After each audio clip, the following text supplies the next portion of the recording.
Hello friends, welcome to AK daily Tamil diaries. இன்றைக்கி எப்படி போச்சுன்னு பார்க்கலாமா? 2 நாளாக நான் சரியாகவே வீடியோ போடலை. இதுக்கு காரணம் ஏன்னா நான் இப்போ ஒரு கம்பெனியில் வேலைக்காக ஜாயின் பண்ணியிருக்கேன். நான் 2015 இன்ஜினியரிங் முடித்தேன். முடித்ததுக்கப்புறம் சென்னையில் ஒரு கம்பெனியில் 6 மந்த் ப்ரொடக்ஷன் லைனில் வேலை செஞ்சேன். அதுக்கப்புறம் கல்யாணம் ஆகி இங்கே டெல்லி வந்துட்டேன். இங்கே வந்ததுக்கப்புறம் நான் ஒரு 8 இயர்ஸ் வேலைக்கே போகலை.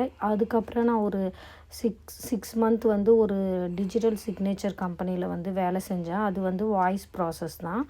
அது எனக்கு பிடிக்கல. அதுக்கப்புறமும் நான் ஒரு 6 மந்த் இந்த கஸ்டமர் கேர் மாதிரி வேலை செஞ்சேன். அதுவும் எனக்கு பிடிக்கல. ஏன்னா இன்ஜினியரிங் படித்தாலும் இந்த கால் சென்டர் வேலை மாதிரி இருக்குதுன்னு. அதுக்கும் பார்த்தாலே எனக்கு இங்கே லாங்குவேஜ் இஷ்யூ கொஞ்சம் இருந்துச்சு. ஹிந்தி இது போல் பேசுகிறது கொஞ்சம் கஷ்டமாக இருந்துச்சு. இப்போ 10 இயர்ஸ் ஆக போனாலும் நான் ஃப்ளூயண்ட்டாக ஹிந்தி கற்றுக்கல. இதனாலே நான் வேலையை விட்டு நின்றுட்டேன். இருந்தாலும் இப்போ நான் மறுபடியும் ஒரு கம்பெனியில் ஜாயின் பண்ணியிருக்கேன். இது என்ன வேலைன்னு சொல்லிவிட்டு நான் அப்புறமா சொல்கிறேன் உங்களுக்கு. இந்த வேலையாச்சு நான் ஒழுங்காக போகணுன்னு நினைக்கிறேன். இன்றைக்கி டே எப்படி போச்சுன்னா, காலையில் நேற்று நைட்டே நான் சீக்கிரம் எழுந்திருக்கணும்னு நினச்சேன். ஆனால் நினைக்கிறதோட சரி, எப்போவுமே லேட்டாக தான் எழுந்திருக்கிறது. காலையில் பிரேக்ஃபாஸ்ட் முடிக்கவே மணி 10-10:30 ஆகிடுச்சு. அதுக்கப்புறம் போயிட்டு சிக்கன் வாங்கிட்டு இது சமைக்கவே மணி 2 கிட்ட ஆகிடுச்சு.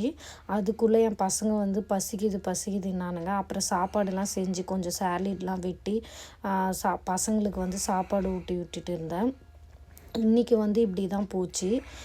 சண்டேனாவே கொஞ்சம் லேட்டாக தான் போகும். அதுவும் இங்கே குளூரில் எல்லாருமே லேட்டாக தான் எழுந்திருப்பாங்க. இன்றைக்கி டே இப்படி தான் போச்சு. இந்த வீடியோ உங்களுக்கு பிடிச்சிருந்தால் லைக் பண்ணுங்கள், சப்ஸ்கிரைப்